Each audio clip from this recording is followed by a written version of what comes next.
नमस्कार, नौन प्रणाम। नमस्कार।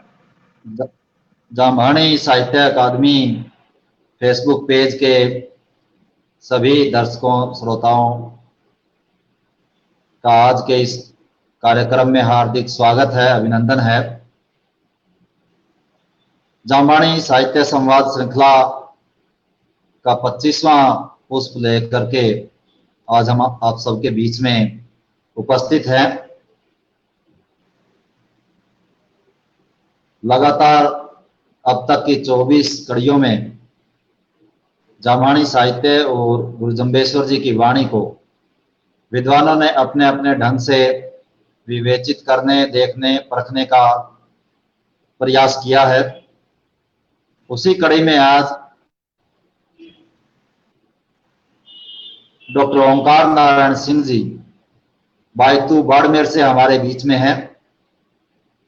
हमारे लिए परम सौभाग्य की बात है, हर्ष की बात है कि डॉक्टर ओंकार नारायण सिंह जैसे विद्वान ने हमें आशीर्वाद देना स्वीकार किया है, हमारा अनुरोध स्वीकार किया है और बहुत ही महत्वपूर्ण विषय श्री गुरु जाम्बो जी की वाणी में अष्टांग योग गूढ़ गंभीर विषय को लेकर के डॉक्टर ओंकार नारायण सिंह आज अपना वक्तव्य हम सब के बीच देंगे।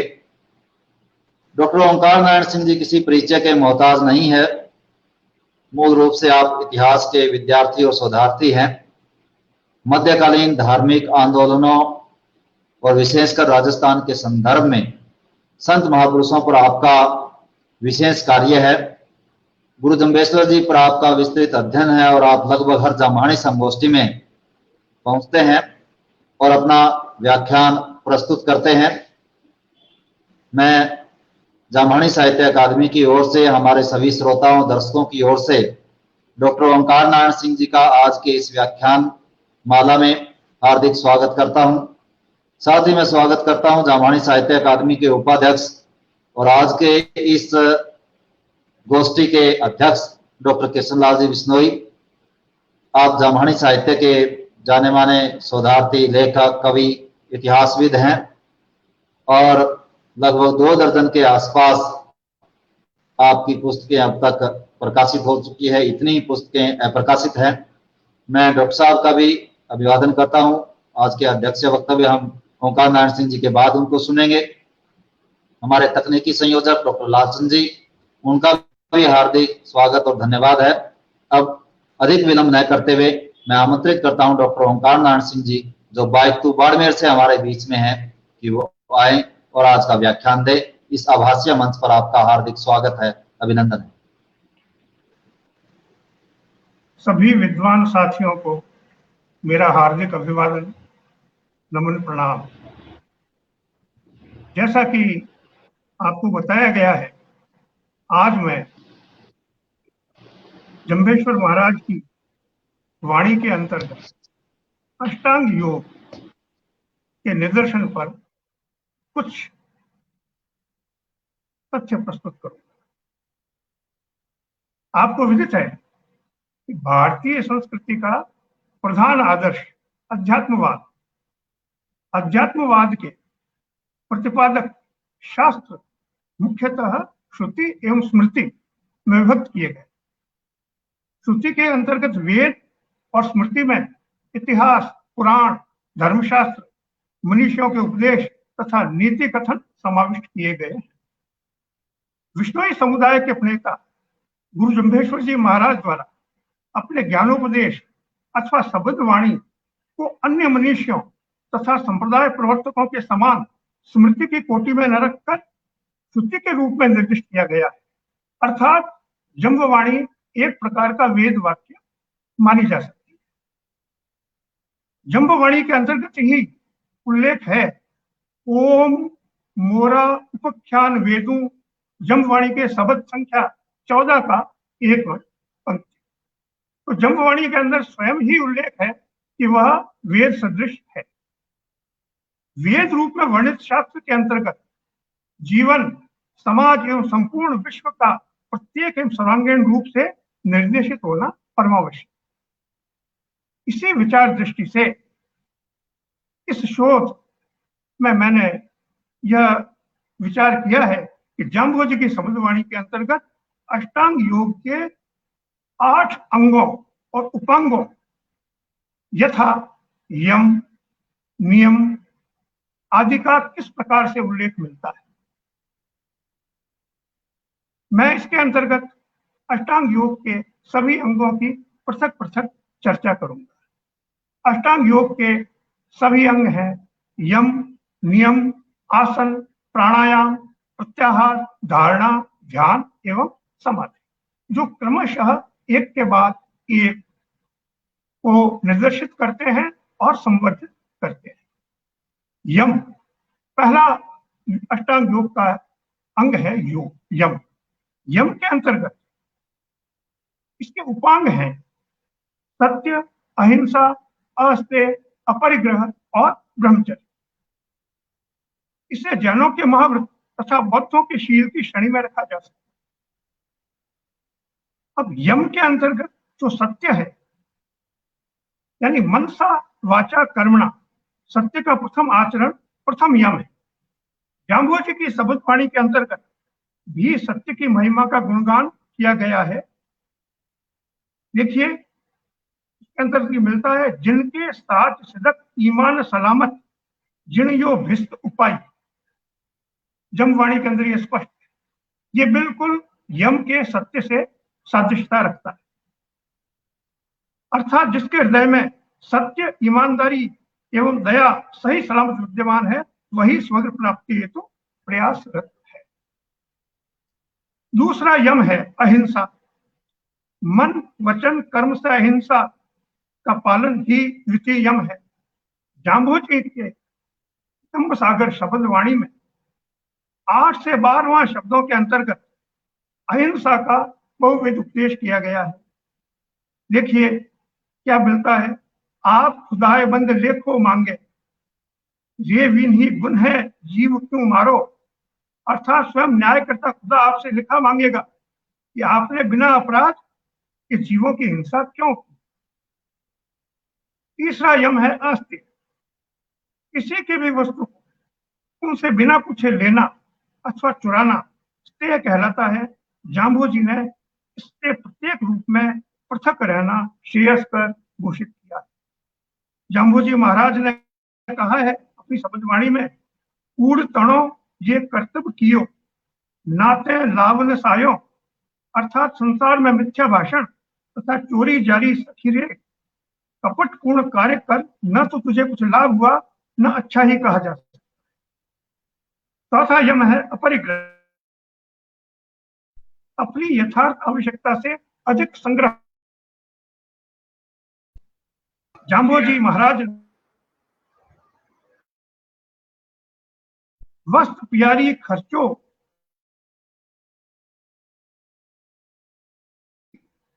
खर्चे लाहे राखे टोटो, विपरस जोए निहाली। अर्थात ये मानवों, प्रिय लगने वाली वस्तुओं को व्यय क्यों नहीं करते, किस गुण के कारण इन्हें बचा, इन्हें खर्चने में ही लाभ है, संग्रह करने में तो हानि ही है। यह विचार कर देखो तो निहाल हो जाओ। ओंकार जी थोड़ा सा एक निवेदन था। वक्ता सब कह रहे हैं कि मोबाइल थोड़ा दूर है, चेहरा सब वक्ता कह रहे हैं कि सर का चेहरा साफ नहीं दिख रहा, थोड़ा सा मोबाइल के पास आने का कष्ट करोगे थोड़ा। हाँ थोड़ा सा, ताकि चेहरा साफ आ जाए। हाँ थोड़ा सीधा कर दो, मोबाइल थोड़ा टेढ़ा हो गया, एकदम फोटो सेंटर में आ जाए। हाँ अब ठीक है, अब ठीक है। पांचवा यम ब्रह्मचर्य है। अष्टविध मैथुन का परित्याग कर संयम साधन पूर्वक पूर्व रहता होना ही ब्रह्मचर्य है। जाम्बुजी ने इसकी वरीयता बारंबार निर्दिष्ट की है। जाम्बुजी महाराज की शब्द वाणी के शब्द के अंतर्गत राख ले बिंद की धारणा, पताल का पानी आकाश को चढ़ाए ले, भेंट ले गुरु का दर्शना। अर्थात योग साधना का प्रमुख लक्ष्य वीर्य रक्षण है। अतः बिंदु को ऊर्ध्वमुखी कर मूलाधार सहस्रार को चढ़ाने का प्रयत्न करते हुए पूर्व रेता ब्रह्मचारी बने, फिर सद्गुरु परमात्मा का साक्षात्कार स्वयं में हो जाएगा। इस संदर्भ में थोड़ा संयुक्त करना चाहता हूं मैं, जाम्बुजी महाराज के गुरु के संबंध में मान्यता है कि उन लोगों को गोरखनाथ जी से ज्ञानोपदेश प्राप्त हुआ था। इसलिए जाम्बुजी का योग दर्शन से संबद्ध होना स्वाभाविक भी है और सहज भी है। दूसरा अष्टांग योग का साधन है नियम। नियम के अंतर्गत शौच, संतोष, तप, स्वाध्याय और ईश्वर प्रणिधान, ईश्वर को प्रणाम करना समाविष्ट किए गए। शौच के अंतर्गत बाह्य और आंतरिक पवित्रता का अनुपालन शौच है। जाम्बुजी ने शील आदि सद्गुणों द्वारा आंतरिक एवं स्नान द्वारा बाह्य पवित्रता को बल दिया है। जम्बेश्वर महाराज की वाणी में स्पष्ट है, शौच स्नान करो क्यों नाही, जिवड़ा काजे नहाइए, ओम तन मन धोइए, संजम होइए, हरखन खोइए, शील स्नाने संजमे चालो, पानी देह पखाली। अर्थात शौच व्रत का पालन करते हुए स्नान और संयम द्वारा तन मन को पवित्र करते हुए शील का साधन कीजिए। दूसरा नियम है संतोष। मनोवृत्तियों की चंचलता को संयमित करने से संतोष की स्थिति होती है। इसकी जाम्बुजी द्वारा साधना अनेक विध प्रशंसित हुई। जाम्भोजी महाराज ने स्पष्ट कहा है, सदा संतोषी सत उपकरणा भेद तजिया मान अभिमानु, सदा संतोषी दोय बीज बीजीलो खेती खड़ी आकाश। अर्थात सत्य तथा संतोष रूप उपकरणों द्वारा की गई कृषि अविनाशी होती है। इस हेतु उन्होंने अपनी सत्य और संतोषपूर्ण जीवनचर्या का उदाहरण दिया। तीसरा नियम है तप। तन मन को संयम एवं साधना की कसौटी पर कसना ही तप है। जाम्भोजी महाराज ने अपनी शब्द वाणी में इसकी महत्ता प्रतिपादित की है। जातन तेरे होमन जाप न तप न क्रिया, जान के भागी क्षमा रूप तप कीजे। अर्थात हवन जब तप तथा शुभ कर्म न कर तूने जानबूझकर घर आई कामधेनु को भगा दिया, अन्यत्र उन्होंने क्षमा को तपस्या का सर्वश्रेष्ठ साधन किया है। जाम्भोजी की शब्द वाणी के अंतर्गत तप की जो महत्ता है, हवन की जो महत्ता है, ये बड़ी प्रसन्नता का विषय है। आज भी उनके अनुयायी गण अपनी साधना में हवन का, होम का बराबर अनुसरण करते हैं और इससे न केवल चित्त शुद्ध होता है परंतु पर्यावरण की भी संशुद्धि होती है। आज के भौतिकता प्रधान वातावरण में जाम्भोजी के उपदेश किस प्रकार से प्रासंगिक हैं, यह स्वयं स्पष्ट हो जाता है। चौथा नियम है स्वाध्याय। जीवन उत्प्रेरक सत साहित्य का अध्ययन स्वाध्याय है। जाम्भोजी महाराज ने स्वाध्याय के समानांतर उसके अनुपालन की महत्ता निर्देशित की। जाम्भोजी महाराज की शब्द वाणी के अंतर्गत उल्लिखित है, ओम पढ़ कागल वेदों शास्त्र शब्दों पढ़ सुन रहिया कछु न लहिया। अर्थात कागज द्वारा निर्मित वेद शास्त्र एवं मनीषियों के शब्दों को पढ़ने सुनने के साथ साथ जब तक गुणकर आप आचरण नहीं करेंगे तो कुछ भी लाभ नहीं होगा। इसी प्रकार से ईश्वर प्रणिधान यानी ईश्वर को प्रणाम पांचवा नियम है। प्रभु स्मरण तथा अहर्निश नाम जप पंचम नियम है।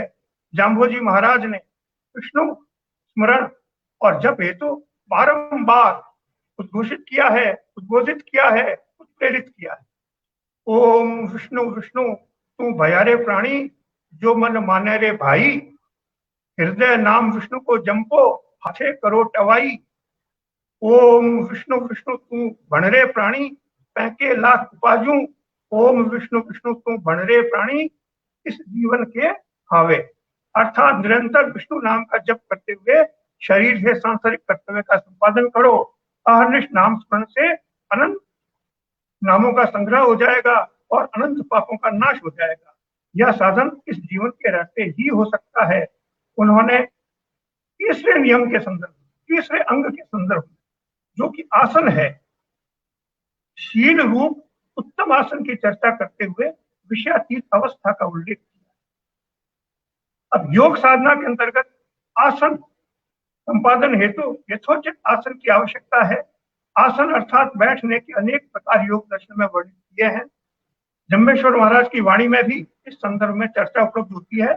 ओम आसन बैसन, ओम सहजे शीले सहज बिछायो, उन्मन रहा उदासू, आसन छेड़ी सुखासन बैठो। अर्थात योग साधन हेतु आसन विशेषतः सुखासन की महत्ता जाम्भोजी महाराज ने निर्दिष्ट की है। चौथा योग का अंग है प्राणायाम, यानी प्राणों का निरोध करना या प्राणों पर नियंत्रण करना।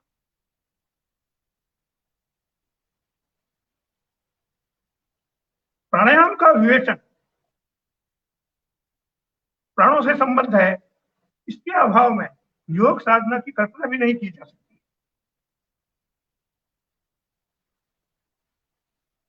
जाम्भोजी की शब्दवाणी में प्राणायाम की विशद चर्चा प्राप्त होती है। पूरक पूर पूरले पौना, भूख नहीं अन्न जीमत कौना, बसकर पवना बसकर पानी, बसकर हाट पटन दरवाजों। शरीर को एक नगर मानते हुए इसके 9 दरवाजों का जो नियंत्रण है वो प्राणायाम के ही अधीन है। पंच प्राण जब नियंत्रित हो जाते हैं तो हम अपनी मनोवृत्तियों का भी नियमन नियंत्रण कर सकते हैं। मन बहुत चंचल है, वो केवल अभ्यास से ही वशीभूत होता है। तो मन को और मन की वृत्तियों को नियंत्रित करने के लिए प्राणायाम अत्यावश्यक है। अर्थात साक्षात आत्म साक्षात्कार और माया को भेदन करने हेतु पूरक, रेचक और कुंभक प्राणायाम द्वारा प्राण अधीन होकर साधना में सहायक होते हैं। पूरक मतलब सांस को अपने अंदर ग्रहण करना, कुंभक मतलब सांस को अपने अंदर स्थित रखना, और रेचक मतलब सांस को धीरे धीरे छोड़ना। योग दर्शन के अंतर्गत कहा गया है, जितना समय पूरक में लगता है उससे दूना समय कुंभक में लगना चाहिए और उससे दूना समय रेचक में लगना चाहिए। लेकिन व्यवहार में हम इसका उल्टा करते हैं, सांस लेते गहरी हैं, रख बिल्कुल नहीं पाते और छोड़ एकदम देते हैं। तो जाम्बोजी महाराज ने जिस प्रकार से वर्णित किया है उसका हमें अनुपालन करना चाहिए। प्राणायाम द्वारा प्राण वश में होकर भूख प्यास से निवृत्ति हो जाती है और प्राणों से संयुक्त ब्रह्मचर्य रूपी ऊर्जा शक्ति भी पूर्वमुखी होकर मन इंद्रियों को वशीभूत कर देती है। ये प्राण की डोरी खींचने से तभी अपने आप ही चले आते हैं। पांचवा अंग है प्रत्याहार। मन को विषयों की ओर से खींचना प्रत्याहार कहलाता है। जाम्बोजी ने यह दुष्कर साधना बहुत सरल शब्दों में वर्णित की। देखिए जम्बवाणी के अंदर जाम्बोजी महाराज किस प्रकार से उद्बोधित करते हैं। दशे दवारे ताला जड़िया, जो ऐसा उस्ताजों, दशे दवारे ताला कूची, भीतर पोल बनाई, ओम मोह मंडप थाप थाप ले, राख राख ले अधरा धरूं, आदेश वेसू ते नरेसू ते नरा अपरम पारू। प्राणायाम सिद्ध होने पर प्रत्याहार स्वयं सिद्ध हो जाता है। प्रत्याहार से जब हम अपने विषयों को खींच लेते हैं तो हम अपना बहिर्मुखी स्वभाव त्याग कर अंदर झांकने लगते हैं, और अंदर झांकने पर हमें संपूर्ण ब्रह्मांड दृष्टिगत होता है। क्योंकि कहा गया है यद पिंडे तद ब्रह्मांडे, अर्थात ब्रह्मांड में जो कुछ है वो पिंड में भी है, यानी शरीर में जो कुछ है वो ब्रह्मांड में भी है।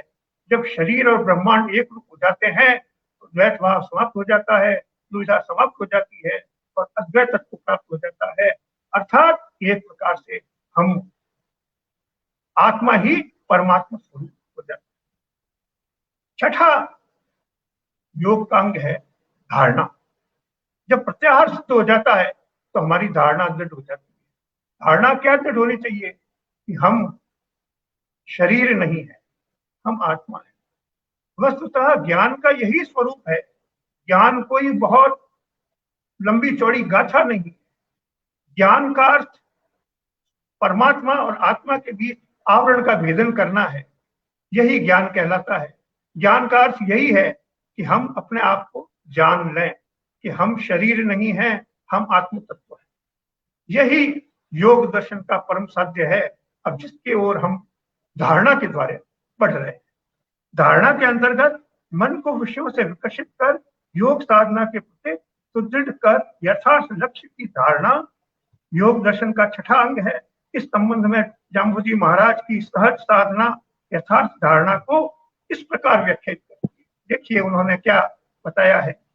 ओम तैया सांसों तैया मासूं तैया देह दमोई, उत्तम मध्यम क्यों जानी जे, विवरस देखो लोई, जाके बाद विराम विरासों, सांसों सरसा भूलो भागों, ताके मूले छूतन हुई।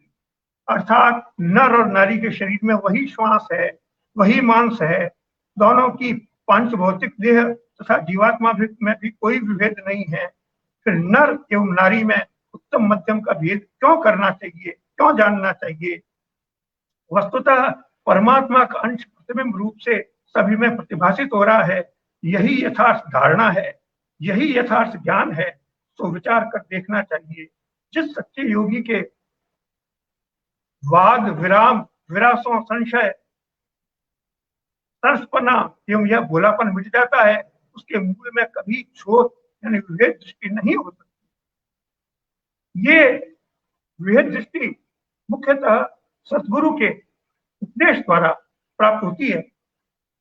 उन्होंने आगे वर्णित किया है, सतगुरु मिलियो सतपंथ बतायो, भ्रांत चुकाई सुग्रा भयो विश्वासों, जहाँ जहाँ जानियो तहाँ प्रमाणियो, सहज समाणो जिह के मन की पूगी आसो।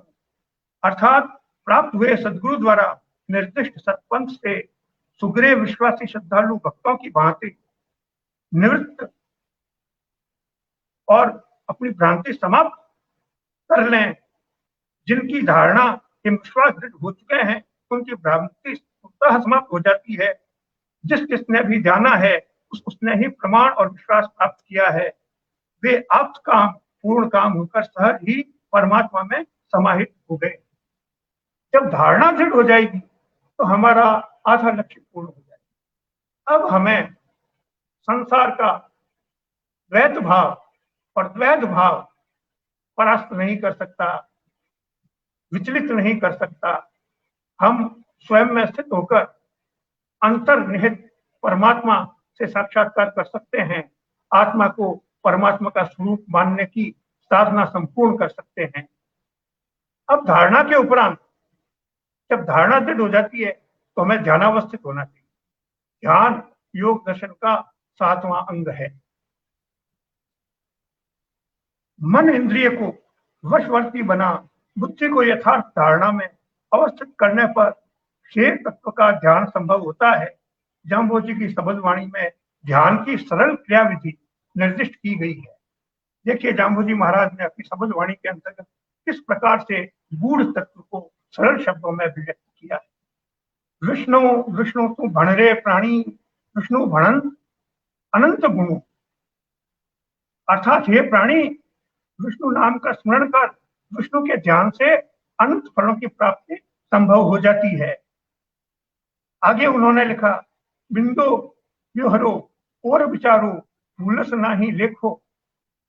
अर्थात परम तत्व बिंदु के रूप में अवस्थित होता है। बाह्य तत्वों पर विचार करते करते अंततः सूक्ष्म बिंदु अर्थात शून्य ही अवशिष्ट रहता है। योगी लोग उसी बिंदु शून्य पर ही ध्यान केंद्रित करते हैं। इसकी ध्वनि ओम है। उसी बिंदु के विषय में शून्य का विवरण महामनीषी को स्मरण रखते हैं तथा चिंतन। महाराज की शब्द वाणी में आगे इस अथागु ते सरवर कित नीरू गहर गंभीरू। अर्थात ब्रह्म मुहूर्त की दिव्य वेला में निश्चल होकर ध्यान किया जाता है। तब दुष्ट पदार्थों का ध्यान केंद्रित किया जाता है। इनका निर्णय शब्द द्वारा किया जाता है। इससे परे अथाग परम सत्ता का साक्षात्कार होता है। योग द्वारा संभाव्य इस निर्वचना की जो कही नहीं जा सकती, जो वर्णित नहीं की जा सकती, इसके बारे में दूसरों को बताया नहीं जा सकता, गूंगे के गुड़ की तरह स्वयं ही इसका अनुभव किया जा सकता है। उस वर्णातीत दिव्य अवस्था की उमंग आनंद की लहरें में स्नान करने पर सांसारिक विषयों का क्षणिक सुख नाडी के गंदे जल की भांति प्रतीत होता है। फिर कभी उस छिलरिये में स्नान करने की इच्छा ही नहीं हो सकती। तो इस प्रकार से आप योग दर्शन के द्वारा जाम्बोजी ने जो परम साधना है उसको इतना सरल बना दिया है। यदि जाम्बोजी महाराज की शब्द वाणी में वर्णित शब्दों के अनुसार हम जाम्बोजी के उपदेशों का अनुपालन करेंगे तो जिस योग को लोग दुष्कर मानते हैं वो बिल्कुल सहज सुगम हो जाए। योग का चरम अर्थात 8वां अंग है समाधि। समाधि 2 प्रकार की होती है, संप्रज्ञात और असंप्रज्ञात। अर्थ सविकल्पक और निर्विकल्पक। संप्रज्ञात या सविकल्पक समाधि वो होती है जिसमें अहम भाव शेष रहता है। लेकिन निर्विकल्पक या असंप्रज्ञात समाधि वह होती है जिसमें अहम भाव का भी विलीनीकरण हो जाता है। तब परम ब्रह्म के अतिरिक्त कुछ भी नहीं रहता, सब कुछ निश्शेष हो जाता है। यही योग साधना का परम साध्य है, चरम साध्य है, परम महत्वपूर्ण स्वरूप है। योग दर्शन के अंतर्गत ध्यान के अनंतर उपलब्ध होने वाली देह की अनुन्नतनीय तुरीय अवस्था समाधि की दो कोटियां उल्लेखित की गई हैं, सविकल्पक समाधि एवं निर्विकल्पक समाधि। वैसे तो समाधि की दोनों कोटियां श्रेष्ठ हैं, किंतु द्वितीय कोटि विशिष्ट है, इसमें अहम भाव का भी लय हो जाता है। जंबवाणी में समाधि की दोनों कोटियों के परिप्रेक्ष्य में निर्देश प्राप्त होता है। इस संदर्भ में तुरीय अवस्था के विषय में मैं थोड़ा सा कहना चाहूंगा। अवस्थाएं चार मानी गई: जागृत, स्वप्न, सुषुप्ति और तुरीय। जागृत वह अवस्था है जिसमें हम सभी विचरण कर रहे हैं। स्वप्न अवस्था निद्रा के अंतर्गत प्राप्त होती है, जिसमें हमें जागृत का सा ही आभास होता है, यद्यपि यह आभास स्वप्न टूटने पर भंग हो जाता है।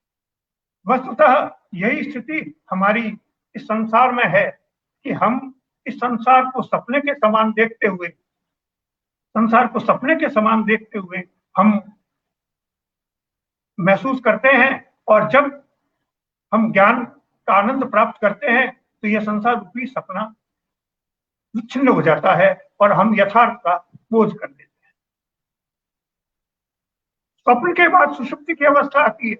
यह वह अवस्था होती है जब हम प्रगाढ़ निद्रा में होते हैं, स्वप्न भी नहीं होता, हमें अपना भान भी नहीं रहता। यह अवस्था वही अवस्था है जिसके लिए संत जन, योगी जन प्रयास करते हैं, लेकिन ये ज्ञान की नहीं, अज्ञान की अवस्था है। ये अज्ञान द्वारा प्राप्त सुषुप्ति है, जिसके अंतर्गत हमें अपना बोध नहीं रहता।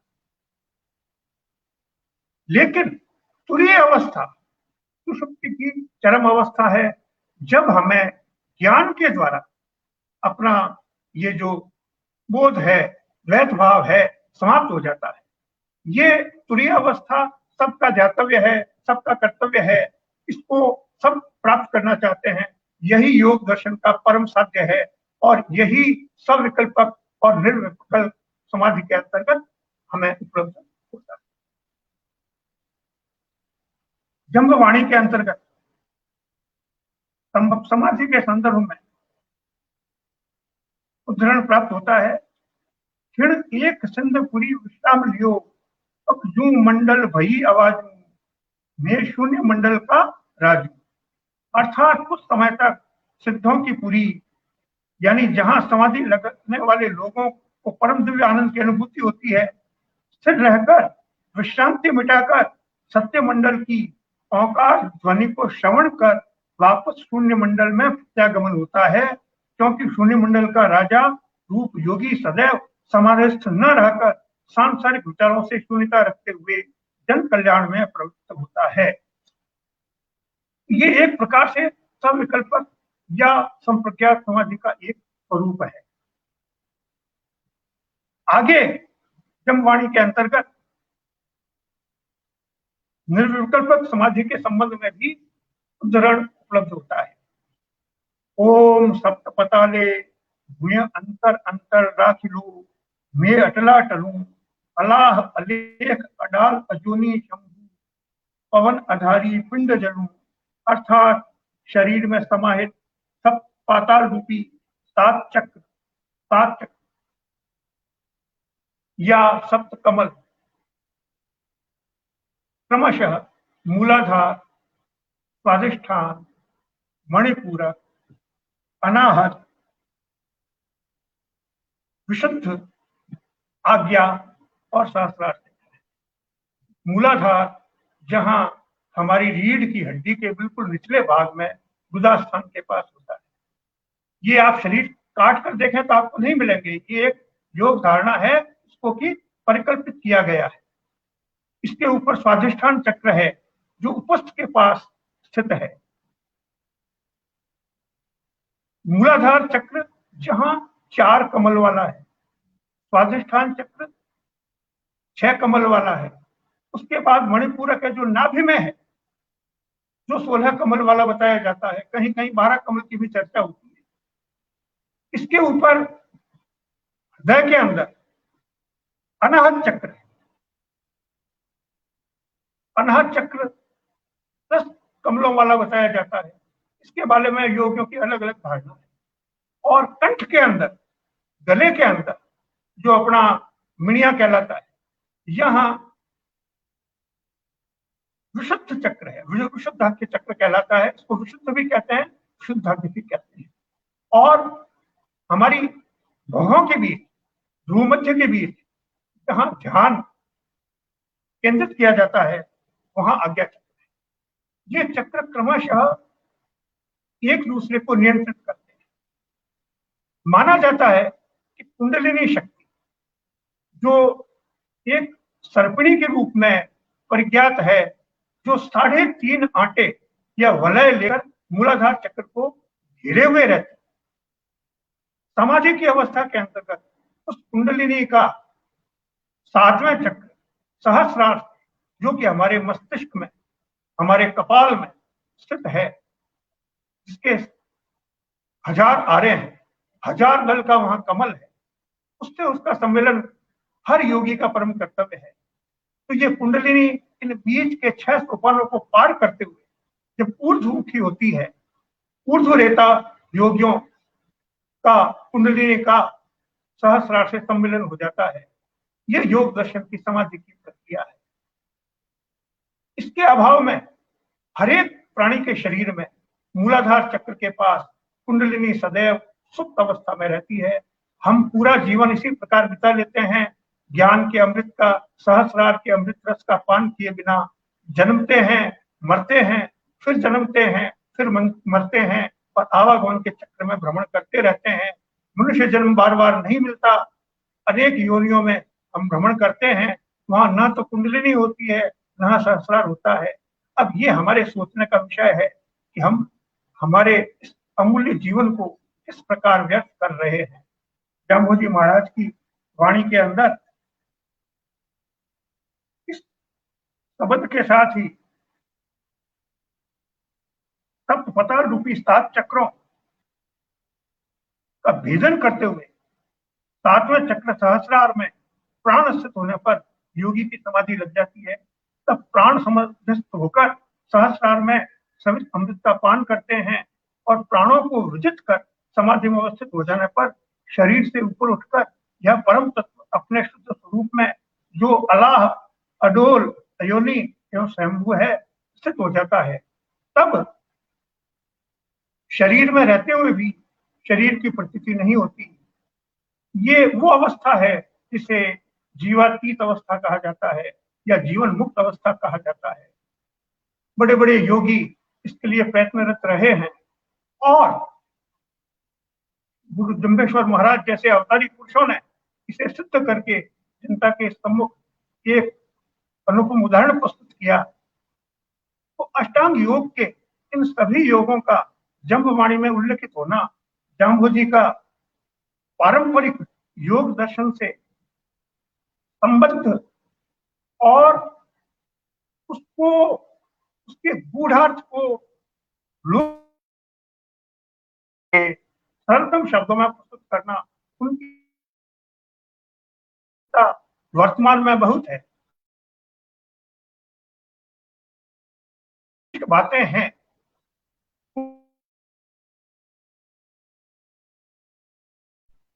कि जिस प्रकार से योग दर्शन में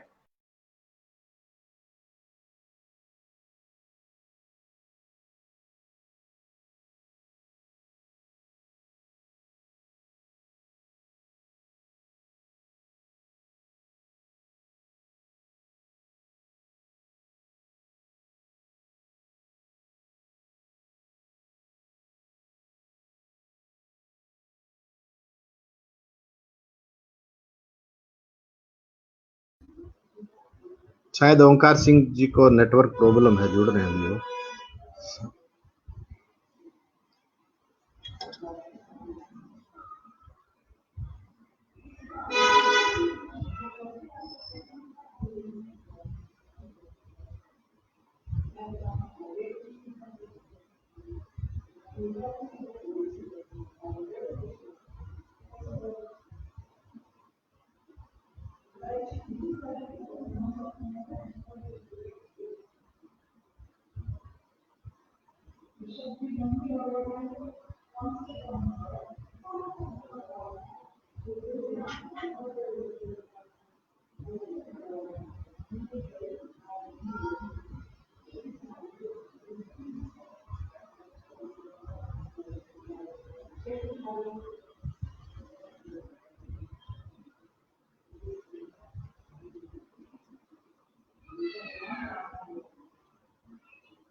योग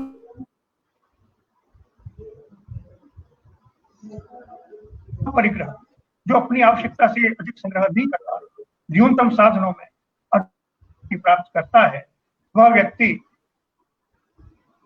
अपने भूत और सभी जन्मों का ज्ञान प्राप्त करे। ये बातें हमें काल्पनिक प्रतीत हो सकती हैं, लेकिन जिन्होंने इनको सिद्ध किया है वे स्वयं इसके प्रमाण हैं। हमें आज के युग में कई ऐसे लोग या इतिहास में मिले हैं जिनको वाक सिद्धि प्राप्त थी। ज्यादा दूर न जाते हुए रमण महर्षि जो पिछली शताब्दी के थे, 19वीं शताब्दी के, जो 20वीं शताब्दी में जिन्होंने देह त्याग किया, उन्हें यह वाक सिद्धि प्राप्त थी। और उनके पास जीव हिंस्र भी नहीं होते थे और उनको धन संपत्ति से कुछ लेना देना भी नहीं था, जबकि वो सब कुछ त्रिकालदर्शी रूप से देख सकते।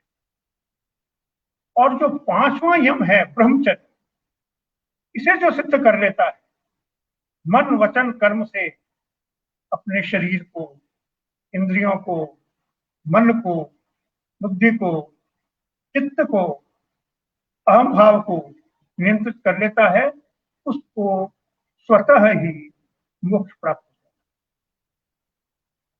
भारतीय दर्शन के 4 पुरुषार्थों के अंतर्गत यही बात कही गई है, धर्म, अर्थ, काम और मोक्ष। जो धर्म, अर्थ और काम का आचरण करने पर, यथार्थ आचरण करने पर मोक्ष की सिद्धि होती है, वही योग साधना के अंतर्गत अष्टांग योग का साधन करने पर स्वतः सिद्धि हो जाती है। जाम्बोजी महाराज ने योग साधना से संबंधित अपने 29 नियमों के अंतर्गत कई नियम उल्लिखित किए हैं, जिनमें मैं अपने इस उल्लेख के अंतर्गत बता चुका हूं कि हवन, जो कि हमारी शारीरिक, मानसिक और पर्यावरणिक शुद्धि का महत्वपूर्ण हेतु है, और साथ ही जिससे हम अग्नि की आराधना भी करते हैं, यह प्रक्रिया हमें स्वयं के साथ, हमारे स्व से जोड़ती है। दरअसल हम स्वयं के आसपास का चिंतन करते हुए अपने स्व से निरंतर दूर होते जा रहे हैं। जाम्बोजी महाराज की शब्दवाणी बारंबार उद्बोधित करके इस ओर उत्प्रेरित करती है कि अपने से जुड़ो। एक उक्ति है, न जग को त्यागो, न हर को भूलो जिंदगानी में, रहो दुनिया में ऐसे जैसे कमल रहता है पानी। यानी जल में कमल, कमल जल में रहता है लेकिन अपने ऊपर उसकी एक बूंद भी नहीं पड़ने देता, टिकने नहीं देता। उसकी जड़ धरती में नहीं होती, उसकी जड़ जल में है, जल में रहकर भी वो जल से परे रहता है। यही स्थिति हमें संसार में रहकर भी संसार से परे रहने की है। योग साधना हमें दरअसल चित्त वृत्ति निरोध, क्योंकि योग सूत्र दर्शन का पहला वाक्य ही योगश चित्त वृत्ति निरोध है, यानी योग चित्त की वृत्तियों का निरोध करना सिखाता है। इसकी जो 8 सीढ़ियां हैं ये आपके सामने वर्णित की गई, और जम्बवाणी में किस प्रकार से इन अष्टांग योग के सोपानों को वर्णित किया गया है, व्याख्यायित किया गया है, विश्लेषित किया गया है, इसके बारे में आपको जानकारी दी गई। इस संबंध में अगर किसी की कोई शंका है तो वो मुझसे बात कर सकता है। मैं इस प्रवचन के लिए सबसे पहले तो अवतारी पुरुष जाम्बोजी महाराज का आभारी हूं कि जिनकी वाणी के अंतर्गत मुझे ऐसे महत्वपूर्ण उद्धरण प्राप्त हुए जिनसे मैं योग दर्शन को समझने में भी सफल हो सका। योग दर्शन बहुत गूढ़ है, उसके लिए यदि एक सदगुरु का निर्देशन प्राप्त हो जाए तो वो सरल हो जाता है। तो जाम्बोजी महाराज एक प्रकार से परम गुरु के रूप में सबके लिए कार्य करते हैं, और उनकी वाणी एक आदर्श के रूप में, एक वेद के रूप में सबके लिए समुपस्थित है। ये अपनी अपनी श्रद्धा और आस्था है कि वे किस प्रकार से उसका अनुसरण अनुपालन करते हैं। अब मैं इस अपने व्याख्यान का समापन करते हुए कहना चाहूंगा कि जाम्बोजी की शब्द वाणी के अंतर्गत योग दर्शन के अथवा सोपानों का विधिवत निर्देशन संप्राप्त एवं क्रिया विधि के संदर्भ में ही है। वैदिक दार्शनिक आदर्श कल्याण हेतु लोक भाषा में अभिव्यंजना और पुनर्व्याख्या ही अवतारी पुरुष जाम्बोजी महाराज की विशेषता है। इस प्रवचन उपलब्ध कराने के लिए, उत्प्रेरित करने मैं मेरे परम मित्र श्री कृष्णलाल जी बिश्नोई का आभार व्यक्त करता हूं। श्री कृष्णलाल जी बिश्नोई से मेरे पूर्व विभाग के सेवा काल से अन्यतम संपर्क रहा है। उन्होंने न केवल मुझे बिश्नोई संप्रदाय के साहित्य से अवगत कराया, वरन इसे प्रदान भी कराया। मैं अपने शोध के समय बिश्नोई संप्रदाय से जब संपर्क था तो मुझे केवल हीरालाल बिश्नोई की कृति उपलब्ध हुई थी, जिसके बारे में कई भ्रांतियां मुझे प्रतीत हुई, और मैंने कई साथियों से संबंध में चर्चा भी की। लेकिन मुझे वास्तविक जाम्बोजी की वाणी जब मैं डबवाली के अंतर्गत जामवाणी साहित्य अकादमी द्वारा आयोजित संगोष्ठी में सम्मिलित हुआ, और वहां मैंने जम्ब सागर को प्राप्त किया। मैंने उस संगोष्ठी में भी जाम्बोजी की शब्दवाणी में योग की रूपरेखा के बारे में थोड़ी सी भूमिका प्रस्तुत की थी, क्योंकि मेरे शोध आलेख का शीर्षक था जाम्बोजी की शब्दवाणी में आदर्श जीवनचर्या। तो आदर्श जीवनचर्या मैंने योग का भी कुछ भाग प्रस्तुत किया था। तो इस प्रकार से मुझे जाम्बोजी के सत साहित्य से परिचित कराने में डॉक्टर कृष्णलाल जी बिश्नोई का बहुत योगदान है, और आज भी मैं प्रायः उन्हीं के माध्यम से आप सबसे संपर्कित हूं, आप सबसे जुड़ा हुआ रहता हूं। डॉक्टर सुरेंद्र जी बिश्नोई भी हर संगोष्ठी में मुझे भरपूर सहयोग प्रदान करते हैं, मेरा मार्गदर्शन करते हैं। इसके लिए मैं उन्हें, वो मुझसे उम्र में छोटे हैं, इसलिए साधुवाद प्रदान करता हूं। आशा करता हूं कि मेरे इस छोटे से व्याख्यान से आप सबको लाभ हुआ होगा। आपकी कोई भी शंकाएं हैं तो मैं उसके लिए तैयार हूं, आप मुझसे पूछ सकते हैं। और एक मैं विशेष बात कहना चाहूंगा कि मैंने जब शोध कार्य आरंभ किया था तो मेरा शोध कार्य आरंभ में केवल संत साहित्य तक सीमित था, लेकिन जब मुझे जाम्बोजी के बारे में कुछ साहित्य मिला तो मैंने इस साहित्य को, अपने शोध को मात्र दादू या सुंदरदास या रामचरण से करते हुए राजस्थान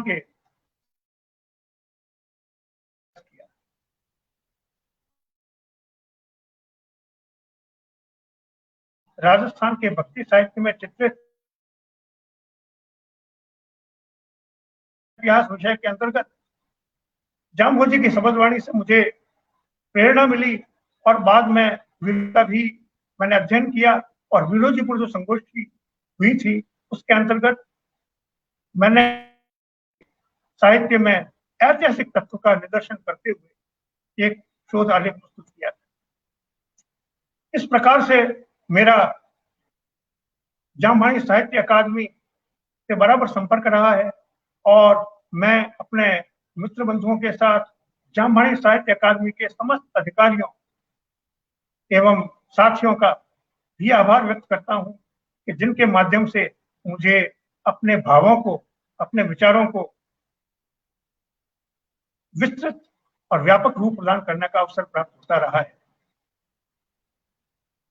इस संदर्भ में मैं शंकाएं हों तो आमंत्रित करता हूं, अन्यथा मुख्य बातें मैंने अपने प्रवचन की प्रस्तुत कर दी हैं। आप कुछ कहना चाहें तो आपको स्वागत।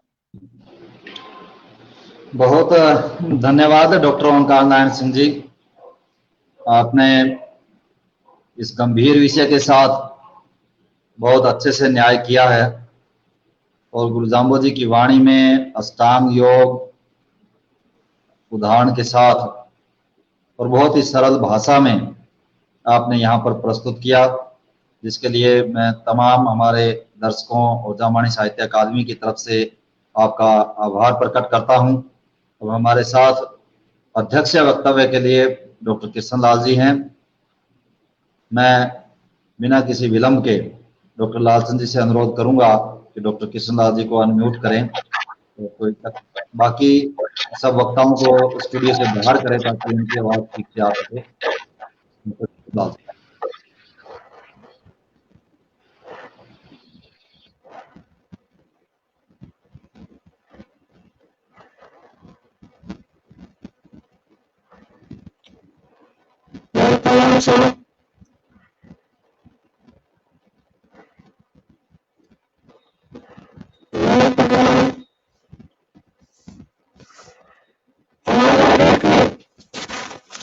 हाँ कृष्णलाल जी बोलो बोलो, आ रही आवाज आ रही। हाँ सबसे पहले तो मैं डॉक्टर ओंकार नारायण जी का आभार व्यक्त करता हूँ। उन्होंने जो है अष्टांग योग पर प्रकाश डाला। अष्टांग योग जो गुरु जाम्बोजी की वाणी में बताया गया है, गुरु जाम्बोजी के समय अनेक योगी जो है वो उनके संपर्क में आए और उनकी समस्याओं का समाधान किया। योगी सन्यासी खासकर गोरखपंथी जो थे वो उनके संपर्क में आए, क्योंकि यहाँ राजस्थान के अंदर विशेषकर जो है गोरखपंथ का बहुत ज्यादा प्रभाव था और उनके संदर्भ में उन्होंने जो है शब्द कहे, करीब 40-45 शब्द ऐसे हैं जो सन्यासी योगियों के प्रति कहे गए। एक बात उन्होंने बताई कि लोगों की ऐसी मान्यता है कि जाम्बोजी की जो वाणी है वो विशेष रूप से जो योगियों से संबंधित जो शब्द है उनकी जो है गोरखनाथ जी से काफी साम्यता है। तो ये तो स्वाभाविक है कि जो योग की जो शब्दावली है वो निश्चित है, वो शब्द रही एक सी है, इसलिए जो है वो उनकी वाणी में भी परिलक्षित होती है। इसका यही कारण है। अन्यथा जो है नारायण जी इतिहास के विद्यार्थी रहे हैं, उनको पता है कि गोरखपुर जो अंग्रेजी के समय में कालपुरुष है वो 10वीं और 12वीं शताब्दी के अतिरिक्त उनको मानते हैं और गुरुराज का जो है 15वीं शताब्दी में आविर्भाव हुआ है। और साहित्य का तो कारण यही है कि योग की शब्दावली एक जैसी है, वो पहले भी थी आज भी ऐसी है, इसीलिए जो है उसमें साम्यता है। और अपने वाणी के अंदर बार-बार उन्होंने जो है नाम दिया है। और मेरे विचार में तो ये जो है उनको लौकी गोरख है और नामों के उन्होंने जो है विष्णु को ही गोरख माना है।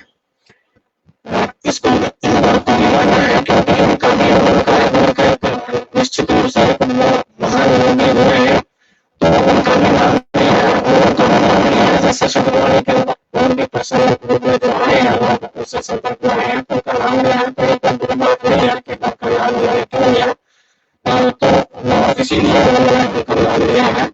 प्रसंग में के बहुत बेटा सिंह तो जो गोरख जाएगा तो ये निश्चित रूप से महान योग थे। उनके शब्द में कहा है कि जान गोरख गुरु होगा। इसका मतलब ये नहीं है कि जो है जानने का जो गुरु है वो गोरखनाथ थे, ऐसा नहीं है। उसका मतलब ये भी हो सकता है कि जानने जो गोरख जी जो क्या अपार हो थे या जो है उसका जो है एक अर्थात अपने हिसाब से उसका निकाल सकते हैं, लेकिन ये अर्थ उसका नहीं है क्योंकि उसका निकाल दोष है, ये तो सिद्ध है ही। इसके अतिरिक्त भी जो है गोपाल तो उसका भी अर्थ ये नहीं है कि वो गोरख है, उसका गोरख का मतलब है कि जो इंद्रियों को वश में कर ली है जो है उसको गोरख कहते हैं, तो ये भी हो सकता है। और योगियों से संबंधित जो है बार बार योगियों को खास रूप से चेताया है, उनको कहा है कि जो जड़े के खाने नहीं पाए काल को जो भर पाए। योगियों को सीधा उन्होंने कहा है कि तुमने जो भगवान से ध्यान दिया है तुम्हारे अंदर जो तुम्हें योग क्या होता है इसका जो है तुम्हें पता ही नहीं है। उसी बात को लेकर ही उन्होंने जो अवतार जो है योग के जो अष्टांग योग है जो तो उनका जो है एक एक करके उनको वर्णन किया है और अपने शोध वाले के प्रसंग में उनको समझाया है। ये बहुत अच्छी बात है।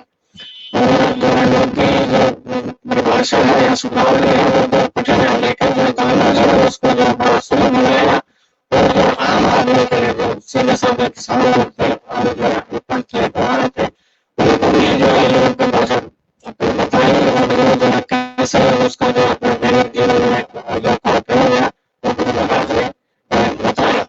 और उन्होंने ये बताया कि जो योग की जो साधना कर लेता है जो योगी पुरुष होता है वो जोगी सो तो जुग जुग जोगी अभी जोगी सोई।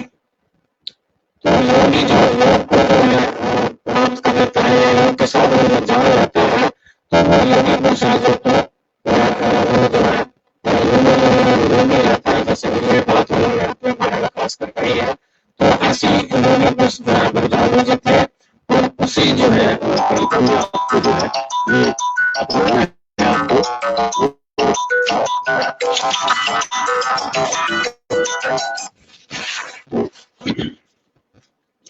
और जो है ये हमारे जो है नारायण जी अच्छे से रखते हैं है और जैसा इन्होंने बताया तो हमारा अच्छे से पहले से है तो ये हमारे पोस्ट होते रहते हैं और अभी भी जो है साहित्य जो पोस्ट करते हैं उसमें हमारे जो है थोड़े से समय के लिए करने से ही ये तैयार हो जाते हैं और जो आपने बहुत अच्छी बातें बताई और हम आशा करते हैं कि आपको भी ये जो व्याख्यान है ये कुछ जगह समझ में आया होगा।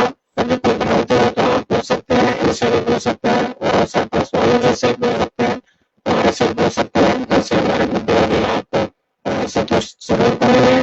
तो आप जो है इसको ये समाज सेवा आपको जो है इसको बनाए रखिए और आप इसमें जुड़िए, तभी ये बनी रहेगी। और जो है इससे ज्यादा से ज्यादा जो है आपका जो है आपका प्रसार होगा, मुझे बीमारी का प्रसार होगा। आप जो है बहुत बहुत धन्यवाद, ओंकार जी का बहुत बहुत धन्यवाद। अकेडमी के जो भी जो सदस्य है और जो इसका पेशी है, इससे जुड़े हैं, वो सबका जो है मैं धन्यवाद करता हूँ। Thank you. Thank you Kishanlal ji, thank you Omkar साहब, बहुत बहुत धन्यवाद, आपका बहुत अच्छा व्याख्यान था। अभी करते हैं मीटिंग एंड करते हैं फिर, है ना? धन्यवाद।